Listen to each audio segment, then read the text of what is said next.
What is up? I this was hell to set up, I'll tell you what, and it probably doesn't even look that great, but here we are. Welcome to the first episode of Hunnaball Am in the morning. Hunnaball Am, as some people call it. I gotta get situated here, but you know, what's good? It's bright and early. I'm ready to go. Kind of, you know, it's pretty early over here, but that's not even why I'm so anxious. You know, when you wake up and try and figure out a whole show by yourself, it's funny because you don't expect things to work, and then they don't, and you're just kind of stuck. So I'm gonna try and load this up, make sure everything's working all good, and then we'll get into it. We got a lot to talk about. I mean, I don't know if you guys know or not. Yesterday there was this football game. It's called the Super Bowl, and there I am. Okay. I pulled it up on my laptop that way I can keep up with the chat. That's how much of a roky-dope operation is here. What I wanted to do, and this is not going to be a very organized episode, and that's on me. Yesterday was crazy, but whatever. So I tried to plug in my laptop to basically have that work as kind of like a second video feed. That way when I pull up the video of Will Campbell saying he's going to fight and die for his quarterback, which he clearly didn't do yesterday, it would have a visual aid. However, somewhere along the way, the lines got crossed and they didn't work. So there you go. But I am able to watch them on my laptop. I can keep up with the chat. I wouldn't be shocked if a lot of people are sleeping in. That's okay. We're just trying to start something here, get something materializing. So yeah, we're going to do jokes. We're going to, you know, talk sports, and in about 2 hours, we're going to call it. So if you're watching after the fact, drop a like, please, because this is a wild endeavor that we're going under. And yeah, you guys should really see this setup right now. I was supposed to have a table, and I just posted a short, I think like a few minutes ago, where, you know, the story of the table is told in such an eloquent fashion. I bet that there would be a defensive or special teams touchdown, and I said if it hits, I will break my table. Not thinking it would actually hit. And then Drake May threw that fumble interception. It doesn't matter because Witherspoon caught it. Or maybe it wasn't even Witherspoon. Gosh, I should really have this written down. But my notes time was spent figuring out my laptop, which again, does not work. We got Donnie here. It's night. Yeah, no, exactly. I probably should have done a night sky, but what is up, guys? Yeah, we're streaming at 6 in the morning West. I'm glad you guys made it. Yeah, drop a like if you haven't already. I want to see if this thing turns into a football. Why not? One time. It did. It did. Finally, one win this morning. So we're just going to talk Super Bowl, and, you know, I wanted to bring at least some kind of visual aids. So what do you think of this, huh? So I got two helmets here. The team that lost and the team that won.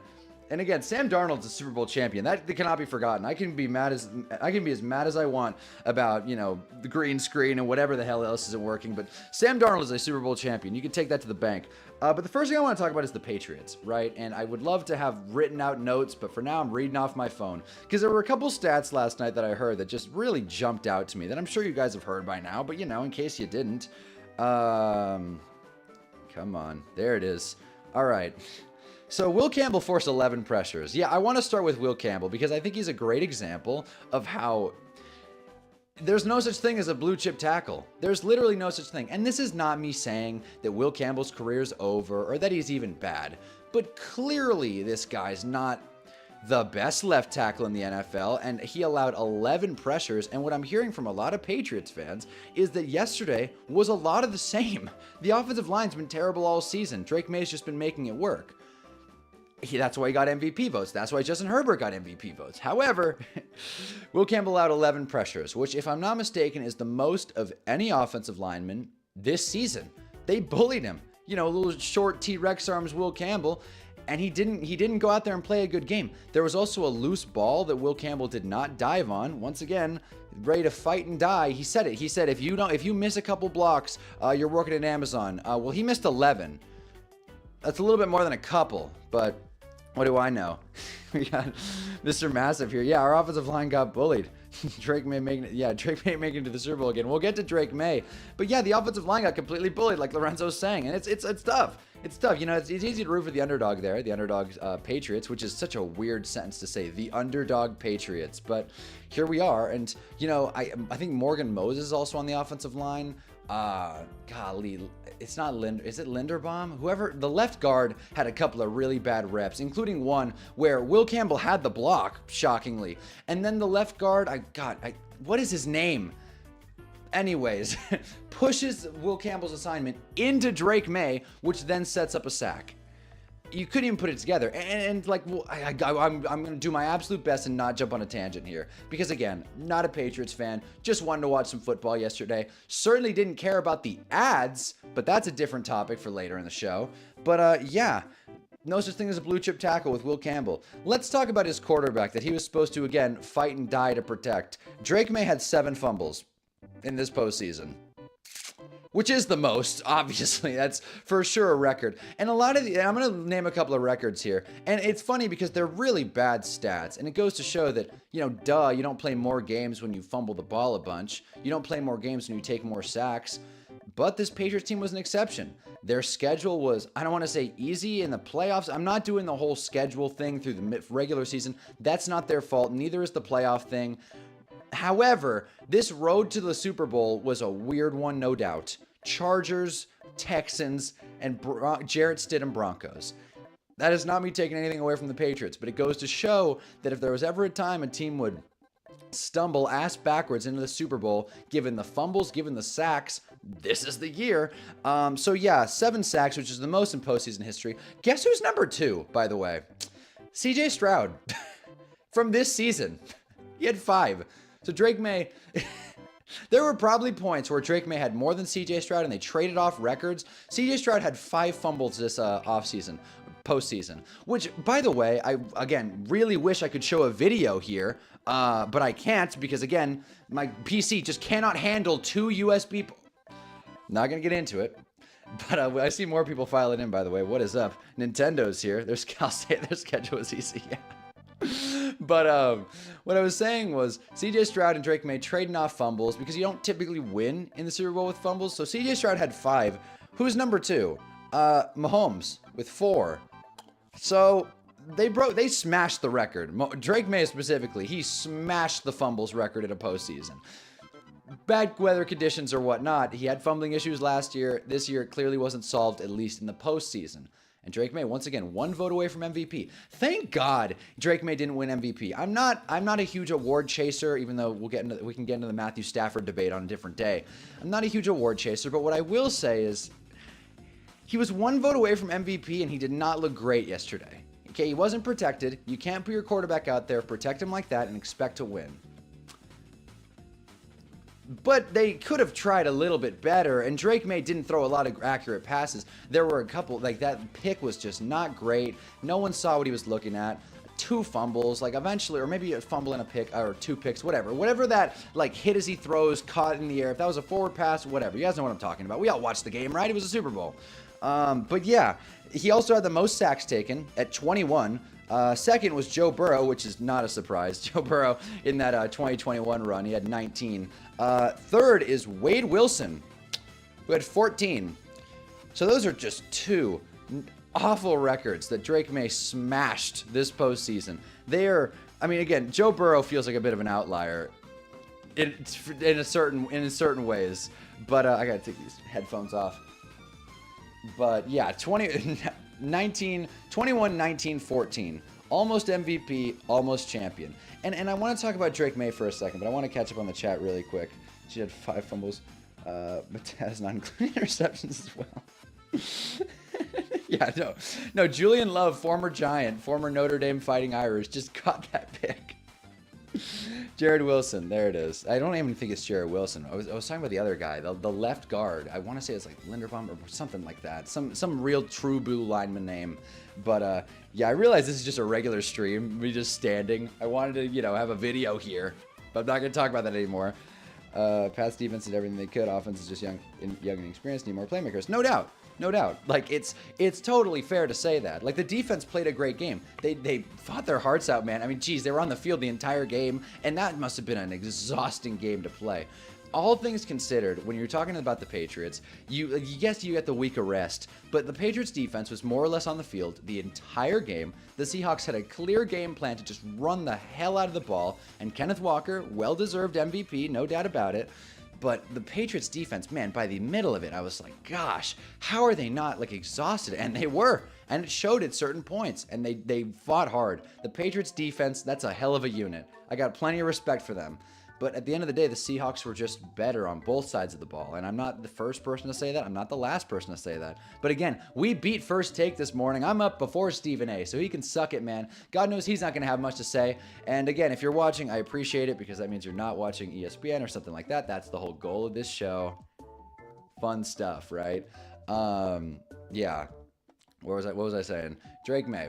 Where do you go from here if you're the Patriots with Drake May? Kind of like what Lorenzo said, right? You got to build the weapons. You got to build out that offensive line. But, like, it's tough because they spent so much money.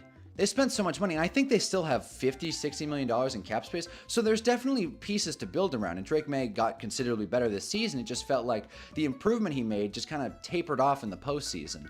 So it's not a failure of a season by any stretch for the Patriots. And I've heard a lot of Patriots fans, Bill Simmons being one of them, saying, hey, listen, this was a much overachiever for a season, right? Very overachieving season. It's early. And yeah, that is true. The Patriots weren't supposed to be here. That being said, making a Super Bowl is tough. I don't need to tell you guys that making a Super Bowl is, you got to be the best of 16 teams. Like, there you go. Like, that is not super easy. AFC East probably isn't the toughest division. You got the Jets and the Dolphins and the Bills, who probably aren't going to be as good, let's be honest. But other than that, you can't just count on making a Super Bowl again. So it's this weird kind of back and forth of the Bengals made it with a bad O-line, clearly needed to add more pieces, and they did. And I don't think they've made the playoffs since. Am I wrong about that? Have the Bengals made the playoffs since 2021? I feel like they haven't. They certainly haven't won a playoff game, but yeah, man, it's a weird situation to be if you're a Patriots fan, because it's like, first of all, we all know Patriots fans have really been living high on the hog. They've all been they've seen so many Super Bowls, whether you're young or old. Like, you've seen a bunch. And if you're really old, you probably, maybe not really old, but if you're pretty old, you were back in the 1900s. And you saw the one Super Bowl the Patriots lost to the Packers, and that was tough sledding. Up until 2001, the Patriots were not very lucky. But since then, it's been just a field of riches. They have lost the most Super Bowls in NFL history, which, you know, is a very talked about stat. But where do you go from here if you're the Patriots? You build the offensive line, and you just hope for another lucky run. The AFC is not super difficult at this point. The Chiefs are going to take a minute. Ravens are probably going to take a minute. Chargers are always due for a few injuries. I don't even know how to feel about Denver now. I mean, God knows Bo Nix. I mean, he's going on to, what, age 27 season? So who knows about that? And I'm trying to, who else is really like a prevalent? The Jags, maybe? The Dan Jones Colts? Is there anyone, who are we picking for the AFC conference champion next year? Who do we think is going to come out of the AFC again? I feel like every time we do this, we just swing and miss. Like, oh, the Ravens, the Bills, easy. And then, they completely flame out. So who do we actually see is coming back? Could the Patriots make another run like this, even with healthier teams in the AFC? That's a question. And I don't want to be all ESPN First Take. It's like, is the Super Bowl window closed? But the Super Bowl windows, whether they exist or not, it is tough to get back. So, yeah, I'm going to miss some chats, and that's my bad. But Bradbury is who I was thinking of. It was Bradbury. No real playmakers. That's true. They posted too early. They most likely won't make another. They peaked too early. Yeah, see, so that's the common. God, my hair looks so dumb. That's the common sentiment. They peaked too early, and yes, they do need more playmakers. That's another thing. And the cool thing about that is you can build it. You can build it. I mean, people have mocked A.J. Brown to the Patriots like 100 times. The fit makes sense. It really does. It's funny because Mac Hollins was like the beast of burden yesterday. He was the man. Mac Hollins was the only one on the Patriots offense that looked good. Travion Henderson, man, could not get going for anything. He just he wasn't playing like himself. And like Jarv was like, oh, you're overreacting, Travion Henderson, because he caught like a swing pass. And I said on stream, oh, God, he had open field. You got to break that tackle. We probably shouldn't have broken the tackle. It was a tough play to make. But it is worth saying, Travion Henderson did let us down, I think. The home run hitter couldn't even get on base. So it just didn't work. I was surprised they didn't get Ramondre involved. I don't have the stats in front of me. I should pull those up. But I feel like Ramondre had less than 10 carries. I want to verify that really quick. God, seeing Sam Darnold with a Lombardi trophy, it's still very jarring for me. Yeah, Drake May was their leading rusher. Ramondre had 7 carries. Travion had 6. They averaged 4.4 yards a carry as a team, but that's because Drake May averaged 7. Between Ramondre and Travion, it was like a 3.25 average. You're not going to win football games like that. And I said before the stream, my dumbass, I said, I think the Patriots are going to be able to run the ball better than the Seahawks because the Seahawks lost Zach Charbonnet. I swing and a miss on that one, apparently. It was the exact opposite. And that was clearly the Patriots' plan. And they approached this game as if it was Denver 2. You know what I mean? Like as if they were just trying to play keep away and just hope that they could win 10-3.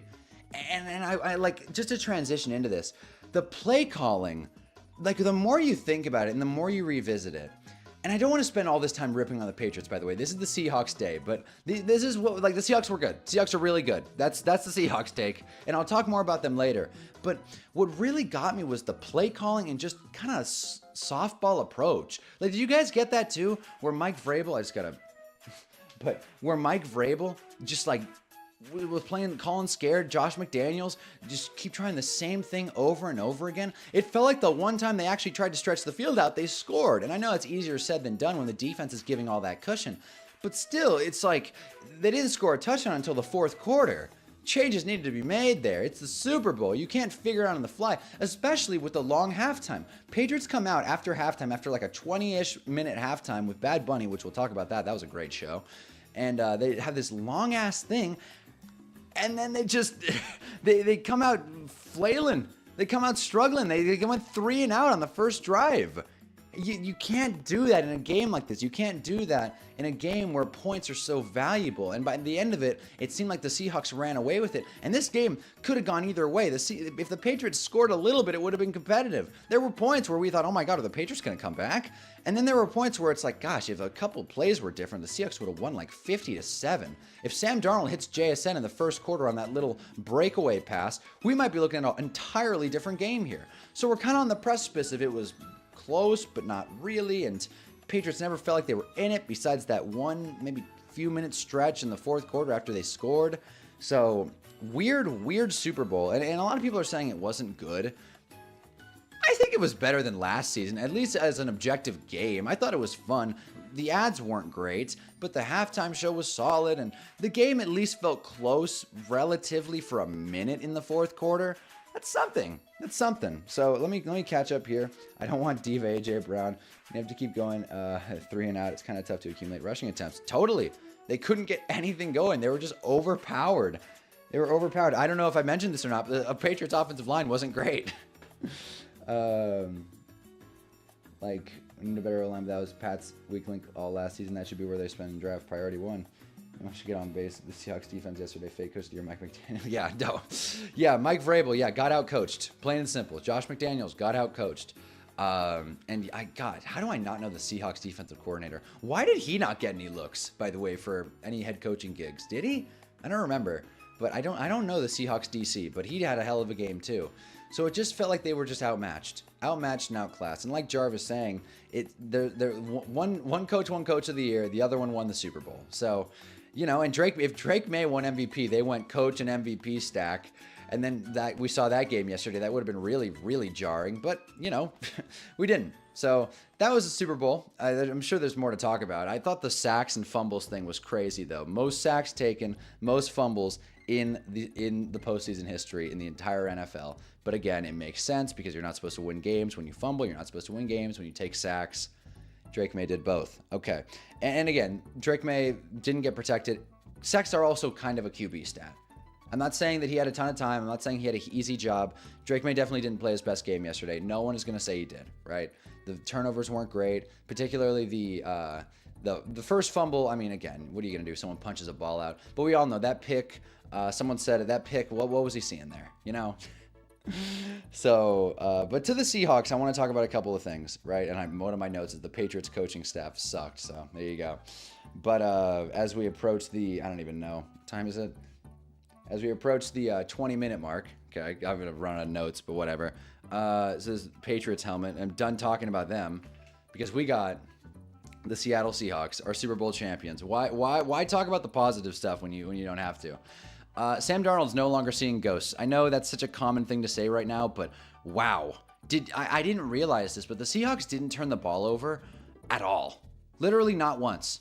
A whole postseason. I mean, in the season they did, but whole postseason, not once, including Sam Darnold, who even through that game, you kind of thought maybe Sam Darnold throws a pick here and completely turns this game on its side. Maybe the Patriots take advantage of a bad play, and there were a couple, but in the first half, but it didn't really feel like Sam Darnold made many mistakes. He missed a couple of passes, but he didn't make any mistakes, and that's the one thing we've said about Sam Darnold his whole career. He's a turnover machine. And while he didn't wow with his arm talent, and while he didn't have a ton of great passes, I think he had one or two, the A.J. Barner touchdown was wide open, and he didn't even get MVP, but he won. Sam Darnold won a Super Bowl. And again, first quarterback of the 2018 class. Move aside Baker Mayfield, Josh Allen, Lamar Jackson, even Josh Rosen can suck it. But yeah, man, Sam Darnold did it. Jets are quaking. Niners probably aren't happy. I saw a tweet that was, if I were a Jets fan, I'd accept that we're probably not going to win, and that's fine. It is what it is. It wouldn't happen with Darnold. But if I'm a Vikings fan, I'm not happy. And they didn't say not happy. They used a little more visceral language, but it's the truth. It's the truth. And again, it's the Saquon thing of last year. You could say, oh, well, the Giants probably wish they had Saquon. He showed them. I don't think Sam Darnold with that Vikings team would have won, especially considering how they flamed out in the wild card last year.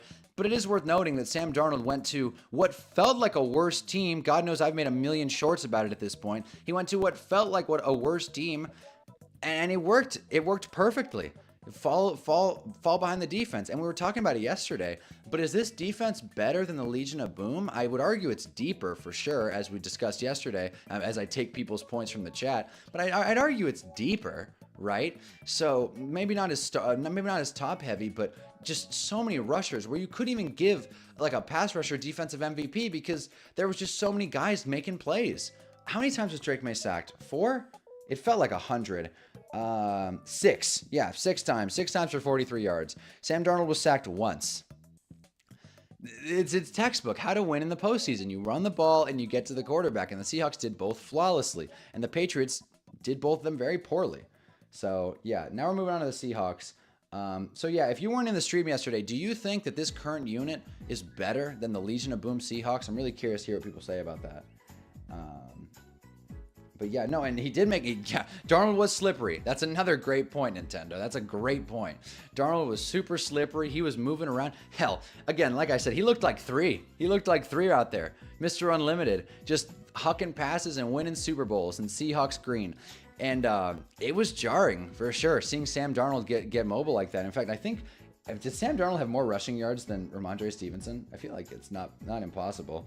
He had 5, so not quite, but he had about the same yards per carry. So there you go, with 2, probably 1 being a kneel down. Yeah, his longest rush was 11 yards, which is longer than either of the Patriots' running backs.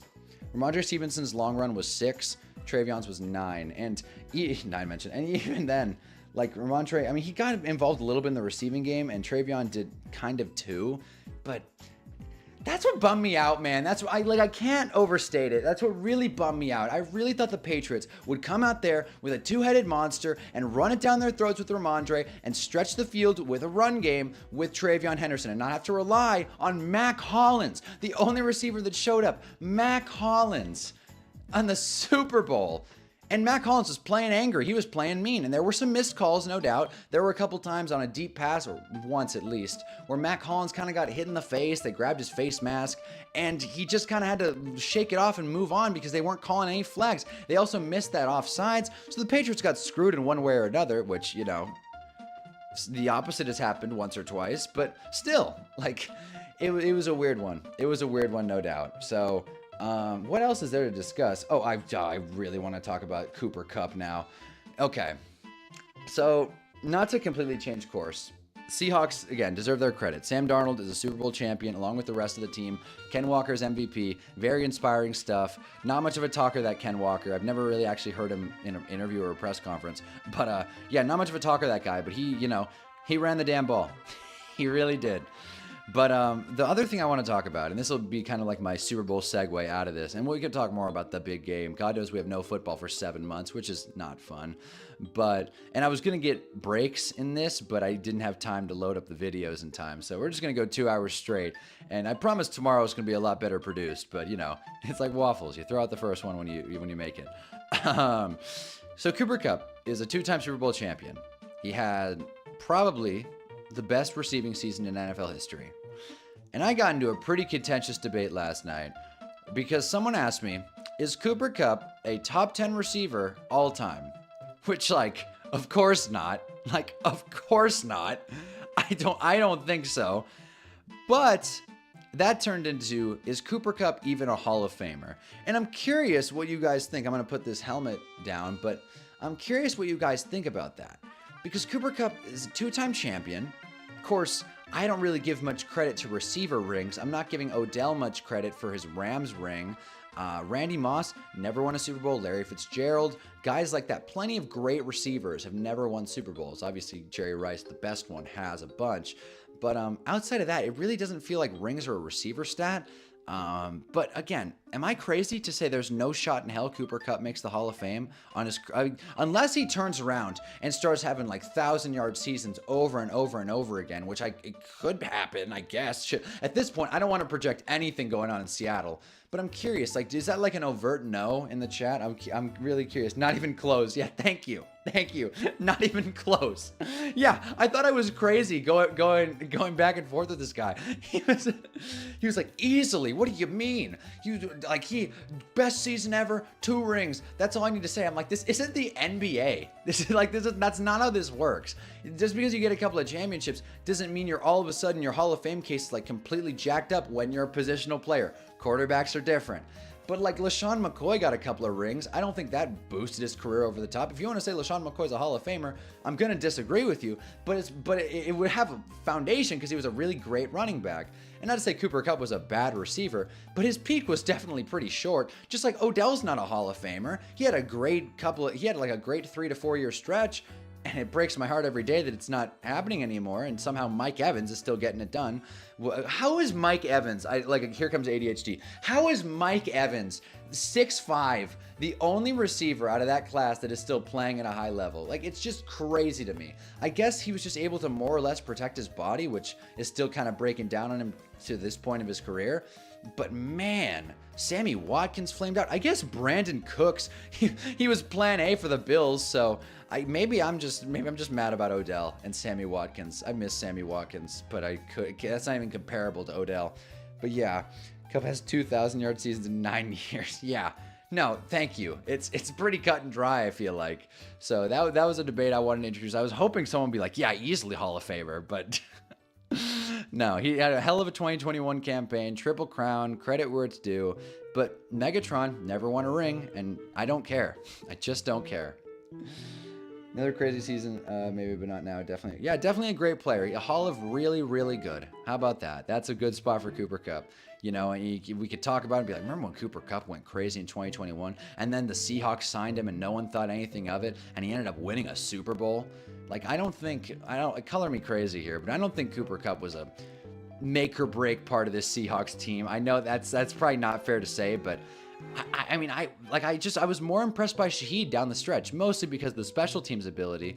But if Darnold hits Shaheed on that deep ball yesterday, Shaheed has a great day. Probably not MVP, but he has a great day. And again, we don't want to live in the world of ifs, but Cooper Kupp just doesn't have that anymore. And that's fine. He's older. He got drafted as an older player. He was a late bloomer in every sense of the word. But I don't think he's a Hall of Famer. Hot take. And, there you go. Cooper Kupp is a fun part of NFL history, though. Okay. So I guess, that's all I really have to talk about the game. Christian Gonzalez was great. He's worth noting. Yeah, I was really impressed by him as a corner. I don't know if he was the best DB on the field just because the Seahawks were just so great at just pressing receivers. Another thing, Seahawks very much benefited from a very, very lax day for calls. The refs weren't throwing anything. You could tell that the NFL, Roger, what have you, Players Union, whatever, made a call and said, we do not want the Super Bowl to be discussed like the Bills-Broncos game. That would be a PR nightmare. So the refs let them play in a way that I haven't seen in a really long time. Honestly, I haven't seen the refs be that cool since...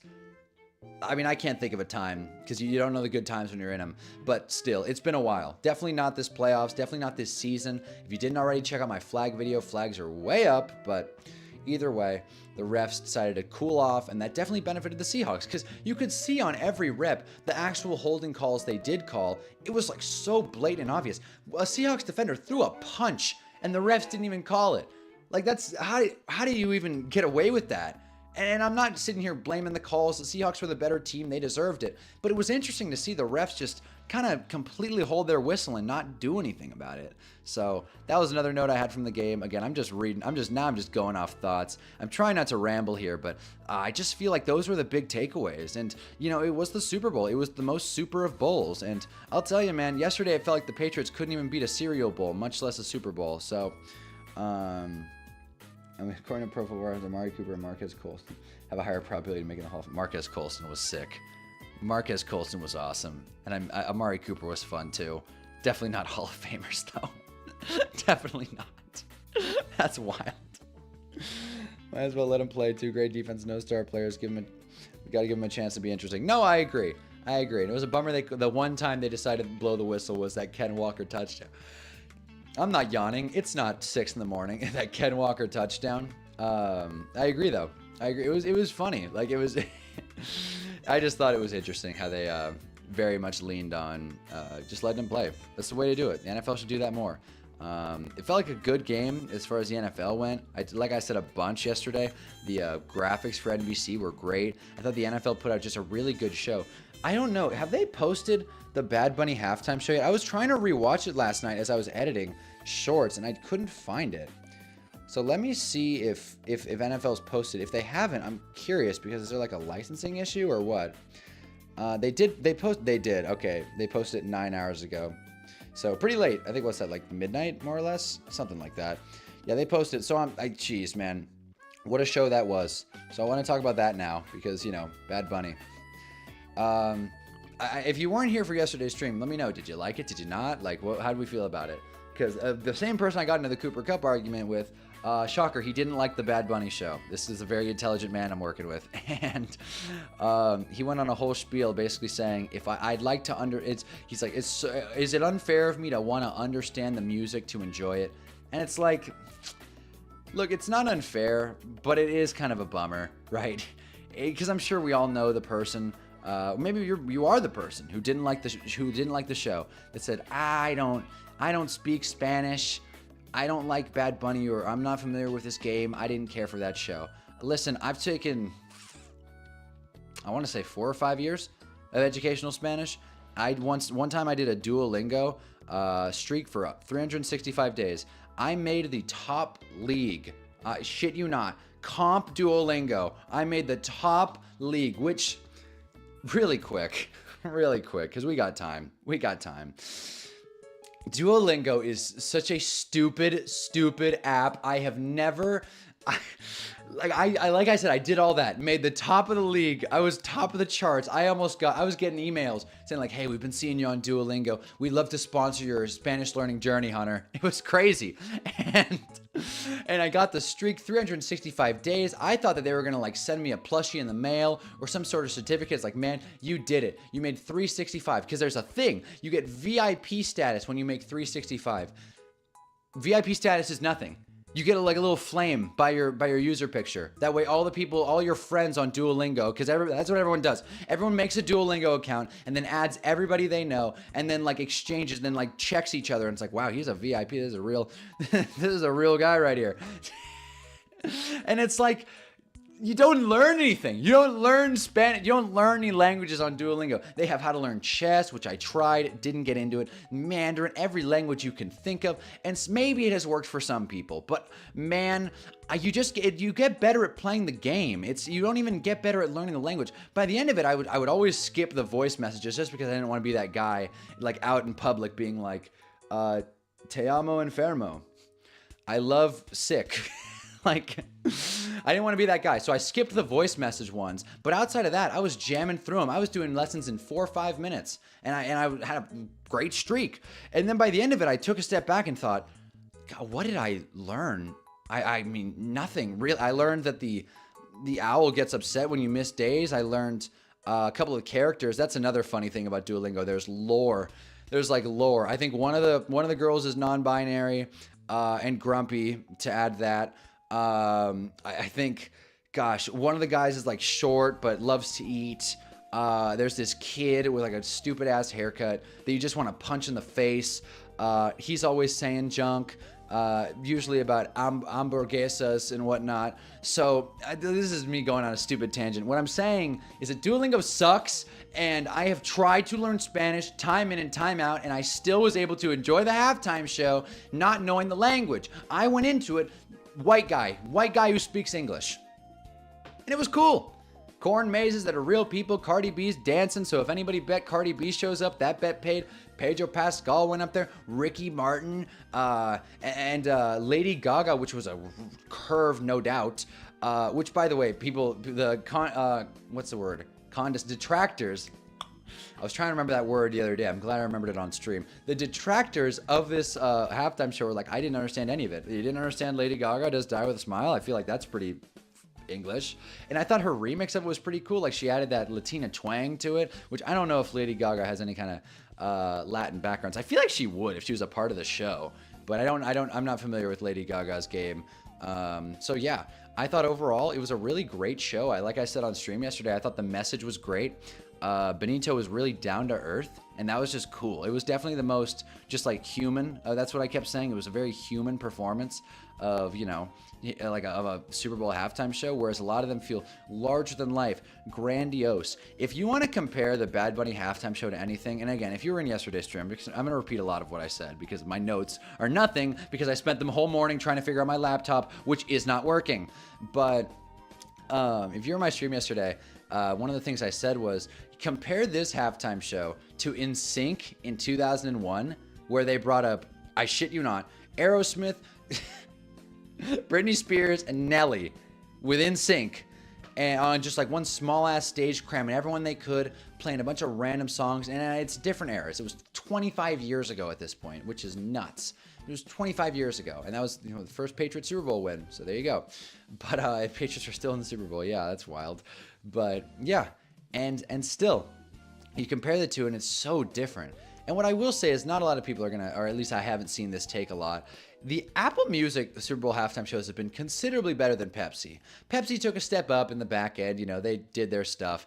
But the Apple Music halftime shows, I don't know how they are, like, ethically, how they treat staff and all that. It seems better than before, but it seemed like yesterday especially, it was a fun time. Everyone's partying, dancing. But yeah, Apple Music has really killed it, which, I don't like giving credit to big corporations, but it is due. It is due. They've been doing a good job. Look, if Amazon puts out a good NBA broadcast, I'll call it. I'll admit it. And I think Apple Music's done a really good job with the last few halftime shows. I mean, shoot, I would rank a lot of the recent ones like pretty high up there. Not Usher, not Rihanna, just because she was pregnant. If Rihanna wasn't pregnant, that probably would have been an all-time show. Obviously, I'm biased. Love the Kendrick show. Thought Bad Bunny was really great, just messaging-wise. And it was like a very, strong political statement. I don't know if you guys know this or not, but saying we're strong together and love is stronger than hate is a contentious political statement at this point. So, we live in a pretty crazy world, but we're not talking about politics. It's too damn early. But yeah, let me see if I saw anything here. Turn off the halftime, went to bed before it started, but I don't like most Super Bowl halftime shows, so I'm not one to ask. That's fair. Hey, man, but going to bed through this one, no one's going to blame you. Just an idea. Just been doing duo for like 5 years to understand my family and still doesn't know anything. Thank you. The day after Super Bowl should be a national holiday. This feels wrong. I agree. I thought about not doing this show because I was like, it is supposed to be a national holiday. I really shouldn't be working. I should just take the day, sleep all day, and then edit shorts at night. But no, we got to do this. It's day one of Hunnaball Am. Everyone's like the video. It turns into a football. Yeah, I know it does. It does turn into a football. I am talking live, John. I am talking live. I'm gonna get more notes. I mean, it's gonna be sick. Hold on. It's gonna be sick. I needed to demonstrate. It's gonna be sick. I'm gonna have a pen and paper. It's gonna be badass. But for now, my notes are on my phone. My second screen isn't working. But hey, you know what? At least I trust this broadcast more than I trust the Patriots O-line. But yeah, man, it was a good show. It was a good halftime show. I'm excited about it. I'm glad the Apple Music's doing it. And I really hope that the NFL doesn't grossly overcorrect to try and appease. I don't want to single out a race here, but I'll say single out people that are a little more domestically favored for the country. How do I even put this? White people. All right. I don't want the Apple Music to overcorrect. And I'm not even saying country would be a mega L, but it feels like if they do country next year, it would be pandering to the side that didn't like this year's halftime show. And I don't think overcorrecting to please people that didn't like stuff is a healthy way to make shit. I don't think it's a good idea. Country will get it. Country will get it one year or another. I have no idea who's going to get it next year, by the way. I keep trying to project Super Bowl halftime shows down the line. Someone in my stream said Carp, I think. Which would be wild. That would be a whole new look for the NFL, but I'd be down, of course. Golly, I'm trying to, I really thought Tyler could have done it at different points of his career, but I don't know. I don't think he has the discography.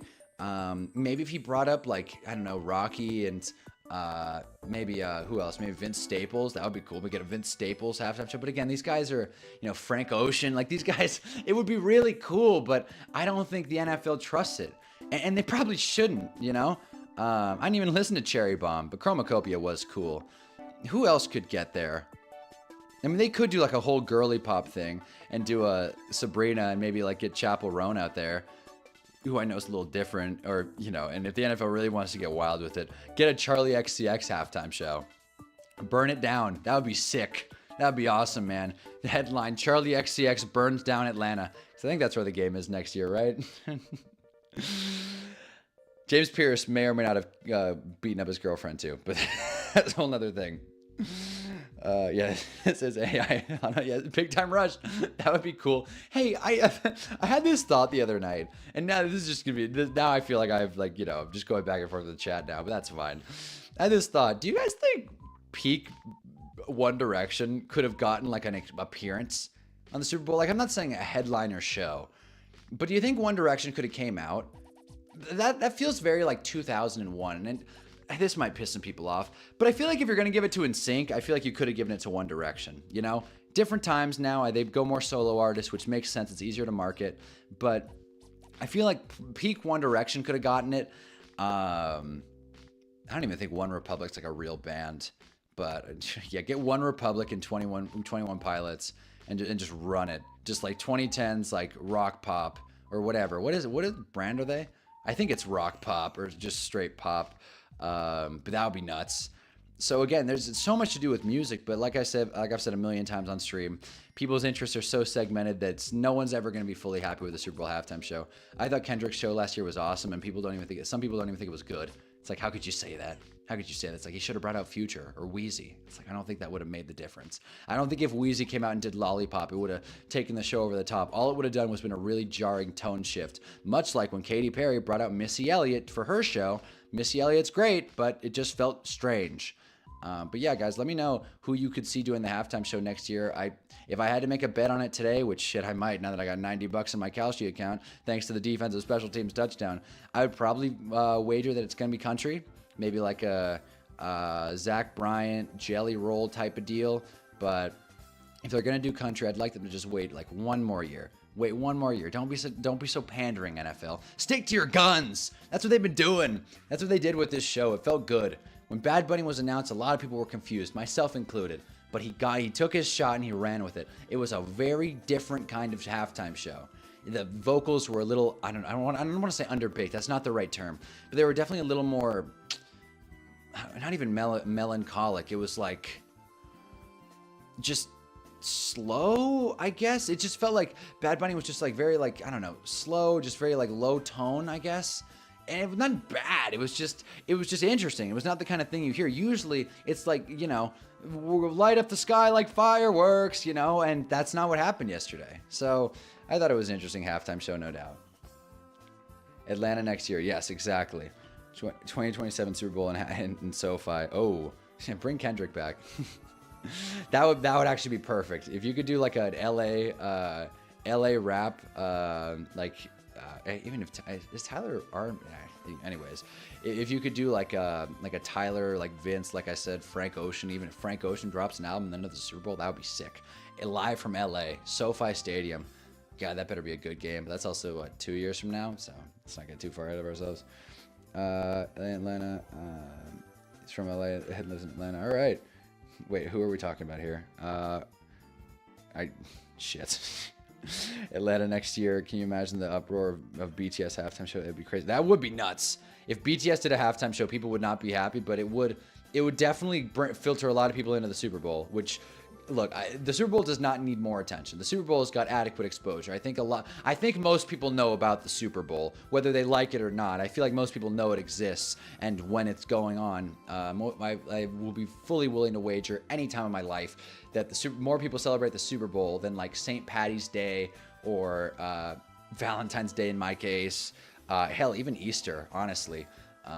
Yeah, it's a holiday that brings people together. And again, I will stand on this. It's because I am standing today. Another reason why this feels so strange. I was going to sit down, but then I broke the table. So it's a funny arrangement we have here. But yeah, no, I'll stand on it. I really do feel like I lost my train of thought there. Oh, well, that's that point. Let's do Bray around halftime Subway Surfer Family Guy clips. That wouldn't be bad. That would not be bad. Yeah, man. So we're gonna find out. We will see who gets the halftime show. I'm excited. Yeah. No, I feel like people know the Super Bowl. I hate when I lose a train of thought and can't remember it. Oh, great. Damn it. All right. Well, we're jamming through this. What time is it? It's 9:48 Eastern. Drop a like if you haven't already. We've been doing Hunnaball Am, and typically the show's gonna be 2 hours. I'm not gonna lie to you guys. I don't have typically I don't have too much to. Typically I can bring 2 hours to the table, but right now, man, there's just not the day after the Super Bowl. There's just not a ton to talk about. The Seahawks won. The halftime show was great. The ads, man. The ads were not very good. And I don't think that's a hot take. It's very easy to rip on recent stuff, especially when corporations are involved. But I'd be remiss if I didn't mention a couple heavy hitters. Where are my notes? Here are the ads that really made me mad. And what I did say on stream was that, hey man, the ads got a little better in the second half. And I really think that was just because the Budweiser Clydesdale Freebird ad, which there's no other way to describe that. Here were ads that pissed me off yesterday. Oh, wait, this is the wrong list. Hold on. This is what are you talking? Oh shit, I ripped the page off. I was like, what's going on here? I could have sworn I wrote this down. All right, ads that pissed me off. Some paper, huh? The State Farm AI ad. Why? The Toyota AI ad. Again, like, not to repeat myself here, but Toyota pays these people to be a part of their team. Puka Nakua and all these other guys, they're in commercials. So, like, they're already in other commercials. So the one time you softball it is for the Super Bowl. The one time you don't bring them out is for the Super Bowl. Drives me crazy. Uber Eats. The Uber Eats football is there to make you buy food ads. And I by the way, the irony of this, me complaining about these ads is just giving them more exposure, which is then going to make us think about these products and brands more subconsciously, which in turn is going to make us buy their products more, regardless of whether or not we liked or disliked the ad. And that's probably the angle a lot of companies took. We're just going to rage bait the hell out of America. Why not? Who cares? Who cares about making people happy? Who cares about liking our brand? We got to impress our shareholders this quarter. The Uber Eats football is there to buy, but again, no one watching these streams is like, what is Uber Eats? I've never heard of that, unless you're international, in which case, salute. But yeah, football is there designed to get you to buy more food. Okay, that was funny. And then you hear it again, and then again, and then again, and then 50 million times throughout this season. And Uber Eats says, we got a Super Bowl ad. We're going to throw Matthew McConaughey in there, and we're going to do the same joke. Like, at least do a turn. At least subvert like, you know, like, I'm not a stand-up, I'm not like a fully successful stand-up comedian, but like, god damn, like, we could have written something down, we could have prepared something better. It's a bummer. It's a bummer when a company, it's a damn shame when you can see a company or a brand land on like a half good joke, and they're like, we're running with this forever. We got to do this until the end of time. This is great. Remember when we did that? Like the E-Trade babies. Super funny the first time. And I really do miss the E-Trade babies now that we've gotten all these nonsense horseshit AI ads. But the E-Trade babies, they really rode that. They really, really rode that. Jake from State Farm really rode that. And I want to talk about one more thing that, as I pick this up, this is not my take. Okay, I'm fully ripping this from a Defunct Land video that just came out. But there's nothing better than when you're reading a book or watching a video or something, or consuming any kind of media, and they bring something up that's been on your mind subconsciously for a really long time, but you never connected the dots to really figure out that you hated or even thought something. It's the most satisfying thing, I would argue. That and, like, you know, getting Chick-fil-A breakfast, which you could. Because it's not Sunday anymore. The Capital One Bank guy. Dude, I watched Suits this year on Peacock. The Capital One Bank guy is the least funny gag I have seen. They are trying to do Jake from State Farm, and it's in every worst way possible. That's another brand, by the way, that beat the hell out of a joke that landed. They got Jake from State Farm, and they held on to that for decades. Their spokesperson is still Jake from State Farm. It's just a different guy. They're still riding this joke 2 decades afterwards. The Patriots were probably in the Super Bowl when Jake from State Farm came out. But still, it's just so goddamn frustrating that these brands will put some dude, and it's like, oh, the joke is that he loves the company. It's like, dude, what do you think? It's cool putting yourself in an ad? CEO, what? I love Capital One, so I'm going to put myself in there. I'm just going to put my ego ideal in the ad and show everybody the Capital One Bank guy. It's not funny. It's not cool. It's not noteworthy. It is noteworthy because it sucks, but I hate it. I hate everything about it. I cannot put into words. I don't know. I don't even know if Capital One got an ad yesterday. I hope they don't. I hope they didn't. This is the same brand that got Travolta, same brand that got Samuel L. Jackson. Again, Defunct Land made a video, much more succinct than I am here. But I'm so glad they hit on it. The Capital One Bank guy, not funny. I'm sorry. Not funny. I'm not trying to rip on your humor if you think it's the funniest thing ever. If the Capital One Bank guy gets on the TV and you're like, oh my God, it's the guy who sleeps at the bank cafe. Also, tangent again. What the fuck? Capital One Cafe. There's one pretty close to me, and not once have I been like, yeah, I'm gonna get a coffee and make a deposit. That's just not. I get it. Making banks more welcoming is an interesting idea, but they have really ran with it. They've really thought, all right, we've really struck gold here. People are really going in. They're like, oh, let's get a croissant while I'm, making a withdrawal. I'll open a checking account. Shit, I'm already here. It's a ridiculous marketing ploy for me. And I realize I haven't looked in the chat in a minute as I've been just blindly ranting. So I'll get into more ads I hated, but I wanted to catch up here. Yeah, Super Bowl's biggest day in America. Not close. Agreed. No doubt. SpongeBob halftime show, a sweet victory song. They tried that. Travis Scott completely butchered it. You can watch Canadian football or the XFL when it's on this year. I mean, I might shoot. I mean, anything but the NBA at this point. Seriously. Predict the Super Bowl winner by telling us who's getting the first pick next year. Yeah, okay. Yeah, that's a good point. That's a good point, actually. I'll do that. Let me just catch up on these chats. I'll get to that. Giants fan 10 year, Dave. I'm late. Hey, man, it's bright and early. Shit. I don't think it's funnier. Baker's a bread influencer. It keeps getting funnier. You see, the joke is that they keep making it, right? Repetitions. By the end of it, we're just all going to go insane, like ripping our hair out. It's like, oh my God, if football is designed to buy you food. Oh my God, quarterback scramble, scrambled eggs. Oh my God, they're so funny.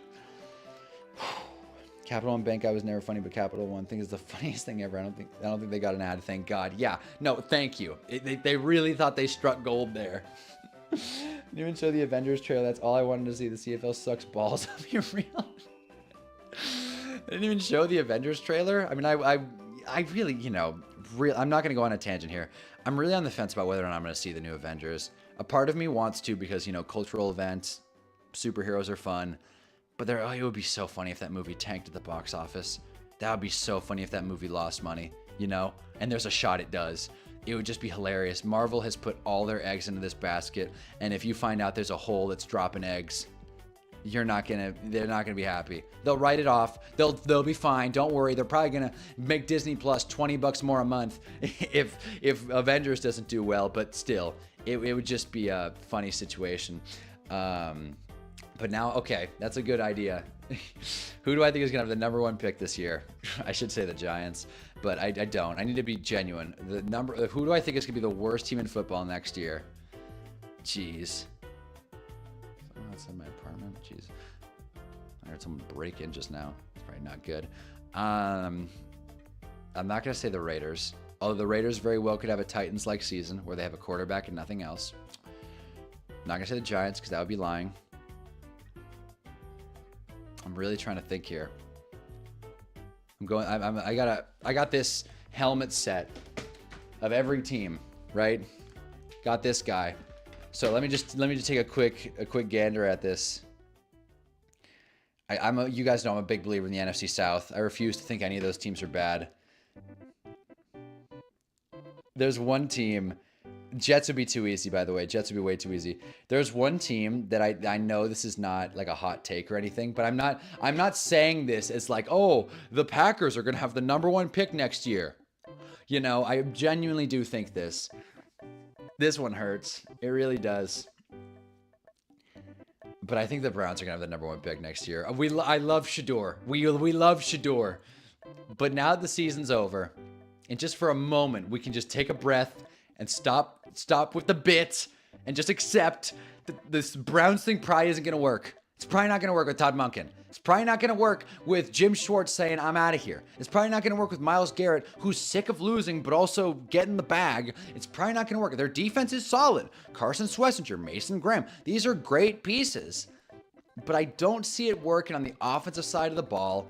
And there's nothing that you can convince me otherwise. So yeah, I think the Browns are going to have the number 1 pick next year, which I cannot be the first person on earth to ever have said that. But yeah, that's my take. So Browns, congratulations. You're going to go to the Super Bowl. You're going to win the Super Bowl. Congratulations. Another honorable mention for that one, Cardinals. I feel like Cardinals is pretty easy, given their division and just lack of overall talent and plan, I should say. So Cardinals are a runner-up there. It'll be maybe 1 and 2. Browns, Cardinals. I know it's wow, what a hot take, but I had to. I got to be honest with you guys. I really do think the Browns are going to be bad next year. I couldn't give less of a shit about the Todd Monken hire. I'm pissed. Yeah, exactly. Insane draft class this year after next year, and they get off Deshaun Watson. Yeah, they got 1 more year to Deshaun Watson. After this season, yeah, I guess. After next season, the Browns can get off Deshaun Watson. They can pivot, and they'll be free to, almost win 8 games. But even though they've been in the playoffs a couple of times. But then they fired their head coach, so whatever. But no, I like the Browns have some mobility once Watson leaves. But if he gets on the field, that would be an interesting game. Imagine Deshaun Watson getting reps at QB next year. I don't want to. But yeah, so that's my take. Cardinals are a close second. Manders are going to be up there too. But again, that's just me. Now I'm just picking teams that are in the top 10 right now. It's too easy. So when free agency moves happen and there's like a signing that I don't like, that's the money area. There's going to be a signing that I'm just like, what? Like, the Colts got Malik Willis? That's not going to work. And then the Colts are going to go on a crazy run. In fact, it's funny. I wonder, what did I say when the Colts signed Dan Jones? I definitely made a video about that too. And I definitely should have clipped it when Dan Jones was doing well, because I definitely wasn't thrilled about it. I definitely thought it wasn't going to work, but I'll own it. I was wrong. But will Daniel Jones even play next season? He's not going to be ready for week 1. Will he even play? Is it going to be AR? A lot of questions. Riley Leonard? Is Big Phil going to run it back? All kinds of questions. And we will find out the answers on the next episode of Dragon Ball Z. But yeah, 100% think Watson will get at least 6 starts. Commanders or Dolphins get a number 1 pick off of vibes right now. That's not bad. That feels pretty safe. I don't hate it, especially the Commanders, because we know they're going to get swept by NYG. But yeah, right, 6 starts. I'd probably set the over/under at 3.5. 3.5 over/under starts for Deshaun Watson. Because if he plays, he'll probably play like 6 or 8. I mean, I know 6, 7's done. Now by habit, I stop myself. But he'll play 6 or 7 games, or he won't play at all. So that's why I think 3.5, 4.5 is a good line. We'll set it at 3.5. Let me know what you guys think about Deshaun Watson playing next season. which is, again, not something I'm super eager to see. Whoever gets Derek Carr, if he comes back, is getting the first pick. Well, no, they're getting the 32nd pick because they're going to the Super Bowl. What are we kidding here? Same video as the Sam Darnold one. I believe you def shit on the DJ. No, I definitely did. I think it was the one before, because I made the Sam Darnold video, the thumbnail of him with the king. Then the one before, I made the thumbnail of Daniel Jones with those girls at the club. My favorite picture ever, by the way. And if you aren't already subbed to the Super Hunnaball channel, that's the place to be. You heard it here first. So it's a fun one, man. But yeah, once free agency hits and some bad signings are made, once the draft happens, and I'm like, why did X team do this? We'll find out. That's probably when I'll make my most worst takes. If they don't sign Dan Jones, they're starting Riley Leonard. Why don't the Colts trade for Deshaun Watson? Hello. I feel like that the Browns tank for one more year, it probably be in their best interest, especially with their extra first-round pick this year. But again, I don't think the Jags pick is very high. But it would be interesting if the Browns use their 2 first-round picks this year, draft well like they did last season, and let's say Shedeur doesn't work, which again would be an absolute heartbreaker. But if Shedeur doesn't work, if Dylan Gabriel doesn't work, who else do they have in that stupid room? Joe Flacco retires, maybe Joe Flacco retires in 2 seasons. Who even knows at this point? But let's say the Browns keep drafting good pieces. They could move up or just take a guy 2 years from now and be pretty damn good. They'll have a lot of pieces around them. They'll have a ton of draft capital, a lot of really solid picks, a lot of young talent. They could bring on some free agents. They'll be free $80 million of cap, and then they'll be able to draft a quarterback or roll with Shedeur and see what happens. So I think the Browns are an interesting team. Maybe I'm starting to buy in, but I think if they're going to tank, this is the year to do it. Especially because I've heard that this next year's draft class is better. But then again, that's always said around NFL circles. This year's draft class sucks. Just wait until next year, man. That's where the real gold is. People say that about this year's class, and while I recognize it's a good class, just not really fun, so to speak, with quarterbacks flying off the board and other positional talent. It's a good class. Flacco wasn't even on the team. Oh, shit. My bad. You're right, I flipped him. I thought he went from Cincy to Browns. Hell, he could resign. He left already and came back. He could resign. Crazier things have happened. I don't have the idea of Derek Carr coming home, but he better not start a snap-only mentor. Bring Derek Carr on as coach in Raiders. By the way, Clint Kubiak officially accepted the Raiders job, so I think that's every opening filled. And the Raiders, shockingly, somehow, some way, got the belle of the ball, I guess. So there you go. Clint Kubiak wants his Fernando Mendoza, and how could he not? If Shedeur, Zappy could go. Gabriel and Watson in that room. I don't think it's crazy to say Watson might somehow be the best quarterback in the room. It's not crazy. It's just no one wants to say it. You know, it's not crazy. It's just less acceptable. I don't even know how to say it. It's not woke enough. That's not the right term. Deshaun Watson sucks, but you know what I mean. It's just not palatable enough, you know. Flacco needs to complete his tour of the AFC North and go to the Steelers. At this point, that's another team. Honestly, would it be crazy to say the Steelers will have the #1 pick? I feel like that's something I definitely could throw out there. The Mike McCarthy Steelers having the #1 pick. That feels very Seahawks, where it's like, I don't understand what they're doing, and they're just an NFL team that probably knows more than I do about football. And I'm like, they have no plan. They're going to lose a bunch. They'll have the #1 pick, and the Titans will lose every game of the season. And then the Steelers will make a big run with Aaron Rodgers or whoever goes their quarterback. Because it does, like I said, Malik Willis, I just made the joke that he's going to Indy. Again, it seems all but certain Malik Willis will be a Miami Dolphin. I think that alone will keep them out of the #1 pick contention. I swear. I'm packing an energy drink for the next show. I was like, I feel like I'm going to have more energy standing up. And that has been the exact opposite. I'm getting zapped by having to stand up. Bailey zapped. But yes. And Kubiak has officially been fired in the middle of the 2026 season. Jeez. Jeez. We're predicting another Raiders coach turnover. I mean, at this point, they've had, what, 3 in 3 years? Pierce, Carroll, and who else? Who was before Pierce? It wasn't Gruden. Boy. Was it McDaniel? I think it was McDaniels, who, again, had a great day yesterday. Josh McDaniels looked like a beast. Oh, there's Willis to the Finns rumors. I mean, rumors. They need a quarterback, and the Jeff Hafley's going over there. I believe he also brought some. I mean, a bunch. He brought some Packers staff over there, probably. Eric Sullivan is the GM, former Packers guy. So it just feels like the connections alone will get Malik Willis into Miami. And why wouldn't you want to go to Miami? Florida's got a low state tax. Miami's sick, and the bar is really low. No one's expecting much, so it makes sense for Malik Willis. I think they've got the money too, so it makes sense from my standpoint. But it's definitely not a done deal. But yeah, so that's my take. More ads that I hated, by the way. The Duncan ad. Last ad I'll talk about. The Duncan ad. The AI sitcom ad. Look, I'm sure some websites, in fact, I want to pull this up, and I'll put this in post or whatever. I'll edit this in. But best Super Bowl ads of 2026. I love these articles because it's so obvious that it's like when IGN makes a review. It's like so obvious that people like paid them to say this stuff. And the funny thing about these articles, they'll be like, they brought back the thing I like with the celebrity I like. It's so damn funny. Harrison Ford's in a Jeep. That was actually kind of a decent ad. But still, they're like, oh, celebrity's in it. I know that celebrity. I like it. Most people would like it. Why wouldn't they? So I love these commercials. This is Vogue's Best 11 Commercials from 2026 Super Bowl by Emma Spector. Let's see. Related to Harvey Specter. There it is. Yep.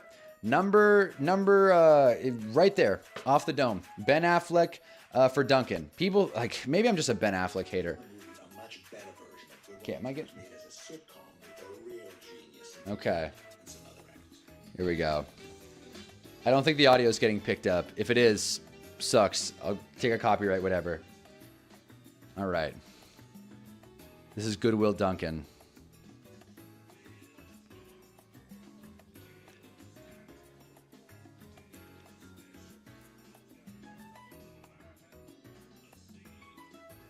This is not even the one I remember. This is a 2-minute... Okay, another thing. It's not fair when these ads are ranked as for their full version. We only saw the 30 seconds. We didn't get any context. This makes more sense with an intro and context.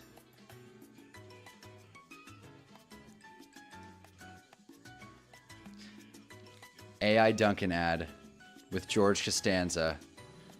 Like we really got into the worst timeline here, guys.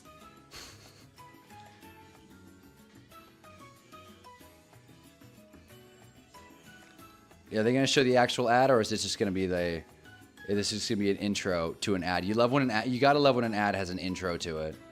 It's actually kind of cool. Here we go. So all they showed was the back half of this ad. So very fair of Vogue to use the first half, which is entirely established for context. An ad has to be snappy. You only get 30 seconds to a minute. God damn it. I don't even have a marketing degree. I have a film degree. And still, man, it's simple. Grading this completely unfairly. Okay.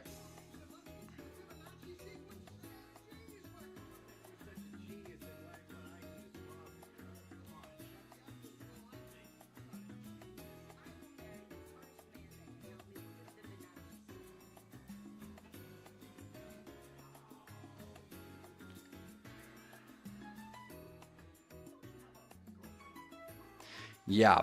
I mean, again, like I hate the dead air of me watching this, but there's not much to react to. There's certainly no laughs.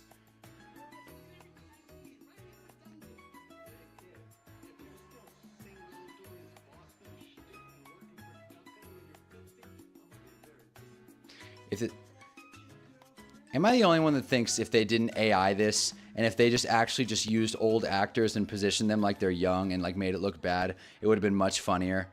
That alone would have been a better joke than the whole AI thing. Because everything in this looks super uncanny. Everything in that ad sucked. I hated everything about it. Coinbase ad was also stupid as hell, but whatever. But I will say the Charlie XCX Brat ad for Poppy was cool. Just because, Charlie XCX is, sick. But yeah, let me get back to the chat, actually. Changing tabs is a dangerous game when you're live streaming on YouTube. But yeah, let's catch up here. Oh boy. Why Malik? Okay, when they have Quinn Ewers, that's a good point. That's a good point. That was funny, but Pokemon had an ad. All the Pokemon fans thought they were going to announce a new generation, but it was just a 30th anniversary. Oh, that sucks. That sucks. But yeah, I thought the Pokemon ad was at least interesting. I mean, it sucks that they let down the fans. Jeez, 30th anniversary of Pokemon, they didn't even do anything besides Pokemon.com. But they should have done a Dragon Ball ad. 40 years of Dragon Ball. Fuck yeah. But it was funny. I was like, God, I hate how all these celebrities are just showing up, and that in and of itself is the joke. Like, I'm not an idiot. I'm not a clapping seal who will react which the seal ad last year was great too. But I'm not a clapping seal who will react anytime I see someone I recognize, and then not even 5 minutes later, I'm like, Jigglypuff. Oh my God. Like, made me feel really stupid. It did. But yeah, the Duncan ad, I'm not happy about it. I mean, Gen 10's coming soon. I'm in no rush. Gen 9 was cool, so I'm excited. Hey, hell yeah. There you go. Gen 10's coming soon, guys. Let them know. I've never been a Pokemon guy. I've always wanted to get into it, but I couldn't. More of a Beyblade guy back in the day. Yeah. I miss those damn things. But yeah, I've been rambling for a while now. Yeah. Let me just fix the camera here. But yeah, fellas, I'm gonna be honest. I definitely am gonna need a desk for this one. I definitely am. Standing for an hour and a half, shocker, not in the same place, not great for your back. So this show is typically gonna be 2 hours. I'm not gonna lie to you, but this has definitely been a little less organized than I'd like it to be. Just because, you know, notes weren't there. I swear I'm gonna figure out the laptop. Watching that ad without help. Crazy. Hated it. Don't want to do it. So I'll figure that out when I get off stream. But yeah, my back's killing me. So not to complain more, and I really do appreciate all you guys tuning in, but I think I'm gonna call it there. It's my show, damn it. I can control it. And you know, you guys got stuff to do. I wish I brought more to the table. We'll have more segments going. It'll be different than the evening live streams. I can promise you that. We'll have more prepared segments. I'll have notes, pen and paper, old school. But again, this was just me rambling about the Super Bowl and what happened, which we all know what happened. We all saw the game. But yeah, this has been the first episode of Hunnaball AM. So I'll be back tomorrow morning with a hopefully much more brushed up show. Probably won't be in space. Might actually be in somewhere in the daytime. Jarv made a great point. It's like it's 6 in the morning and you're in a dark background. Yeah, and I'll probably crack a coffee next time as well. So I'll keep you guys posted, but I always appreciate you guys tuning into these streams, especially this one because I know it's early. More clips will be coming out. I'll probably make 1 or 2 from this one. But yeah, fellas, this was fun. I appreciate you guys tuning in. I got to get like a big monitor that'll follow the chat like a real streamer, like Kai Cenat. But you know, things will get better. But again, I appreciate you guys tuning in. Let me make sure I'm caught up on the chat here. How's your back after the table bump? Oh, I'm fine. I'm fine. My back hurts because I went on a pretty lengthy walk, but I'm fine. But standing up for this long is probably not the best idea. So I'm going to call it there. This is fun. It's going to be a weekly thing. It's going to be a daily thing. So yeah, it's going to be a daily thing. 5 days a week until I die. I mean, at least for the plan is to at least go for the off season. But yeah, so if you're watching now, it makes me happy because you're not watching ESPN, not watching First Take, not watching Get Up, and that makes me happy. So, you know, this kind of thing. We're going to do call-ins. Just again, gotta get this production under wraps, but I didn't want to miss the 6 o'clock window by more than like 3 minutes. So again, I appreciate you guys tuning in. Drop a like if you haven't already. It turns into a football. If you're watching after the fact, that's cool too. I appreciate you guys always. And this has been Hunnaball AM. How do I get off this? When is the next stream? The next morning stream's tomorrow morning, but next evening stream will probably be Thursday. If you're not a fan of the whole getting up early thing. All right, Hunnaball Am. Yeah.